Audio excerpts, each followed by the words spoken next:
মাগরিবের নামাজের নিয়ত। মাগরিবের নামাজ মোট ৭ রাকাত। ৩ রাকাত ফরজ, ২ রাকাত সুন্নত এবং ২ রাকাত নফল। মাগরিবের ৩ রাকাত ফরজ নামাজের নিয়ত। নাওয়াইতু আন উসাল্লি লিল্লাহি তাআলা সালাসা রাকাতাই সালাতিল মাগরিব ফরদুল্লাহি তাআলা মুতাওয়াজ্জিহান ইলা জিহাতিল কাবাতিশ শরীফাতি আল্লাহু আকবার। বাংলায় এভাবে নিয়ত করবেন: আমি কিবলামুখী হয়ে আল্লাহর সন্তুষ্টির জন্য মাগরিবের ৩ রাকাত ফরজ নামাজ আদায় করার নিয়ত করলাম। আল্লাহু আকবার। মাগরিবের ২ রাকাত সুন্নত নামাজের নিয়ত।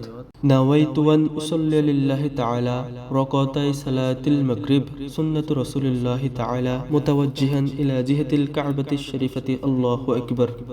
মাগরিবের ২ রাকাত সুন্নত নামাজের বাংলা নিয়ত: আমি কিবলামুখী হয়ে আল্লাহর সন্তুষ্টির জন্য মাগরিবের ২ রাকাত সুন্নত নামাজ আদায় করার নিয়ত করলাম। আল্লাহু আকবার।